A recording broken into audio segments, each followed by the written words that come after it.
আজকে আমরা এক নতুন টপিক আলোচনা করব, সেটা হলো ভগ্নাংশ। গণিতে আমরা ভগ্নাংশ নিয়ে যে অঙ্কগুলো পাবো তার জন্য আমাদের একটা বেসিক ধারণা দরকার, সাধারণ ধারণা দরকার। সেটা নিয়ে আজকে আমি তোমাদের একটু বুঝিয়ে দিচ্ছি। এই বৃত্তটা পুরো অংশটা কিন্তু কালার করা আছে, এই কালারটা কিন্তু পুরো অংশটা আছে, তার জন্য আমরা নিচে একটা বক্স করেছি। পুরো বক্সটাতে আমরা কালার দিয়েছি, যেহেতু এখানে কোনো ভাগ নেই, পুরোটাই হচ্ছে রঙিন কালার আছে। সেরকমভাবে গোলাপি একটা কালার আছে, এটা হচ্ছে এক। এরপরে আমরা দেখব এই যে বৃত্তটা, এই বৃত্তটা হচ্ছে দুটো ভাগ করা আছে, একটা ভাগে হচ্ছে কালার করা আছে আর একটা ভাগ ফাঁকা আছে।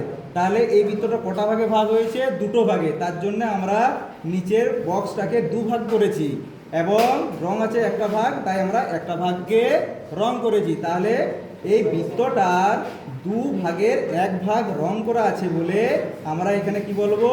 দুটো ভাগের এক ভাগ রং করা আছে। ভগ্নাংশে যখন বলবো সেটা হবে একের দুই। এরপরে দেখো, এই পরের বৃত্তটাতে তিনটা ভাগ আছে, তাই আমরা নিচের বক্সটাতে তিনটা ভাগ করব। এই তিনটা ভাগের মধ্যে দেখো একটা ভাগে রং করা আছে বলে নিচের বক্স দেখো একটা ভাগে রং করা আছে। এক্ষেত্রে বুঝবো যে তিনটা ভাগের মধ্যে একটা ভাগ রং করা আছে, অর্থাৎ ভগ্নাংশটা হবে একের তিন অংশ। নিচের দিকে তোমাদের দেখাচ্ছি একটা, এখানে দেখো এখানে হচ্ছে বৃত্তটা পাঁচটা ভাগ আছে।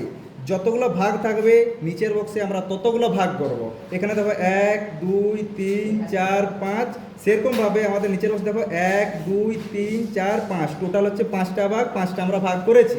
কিন্তু এখানে খেয়াল করে দেখো চারটা ভাগ রং আছে, 1 2 3 4, তার জন্যে আমরা উপরে 4 লিখলাম আর মোট যে ভাগটা সেটা হচ্ছে 5 লিখলাম। এরপর তোমাদের আরেকটা জিনিস বলে রাখি, এই যে উপরের লেখাটা সেটার নাম হচ্ছে লব, আর নিচের যেটা লেখা হয় সেটা হচ্ছে হর। তাহলে নিচের লেখাটার মানে হচ্ছে কতগুলো ভাগ এবং উপরেরটা হচ্ছে মানে হচ্ছে সেই টোটাল ভাগের মধ্যে কতগুলো কালার করা আছে। সেটা ভগ্নাংশে যখন আমি বলবো সেটা হচ্ছে 4/5 অংশ।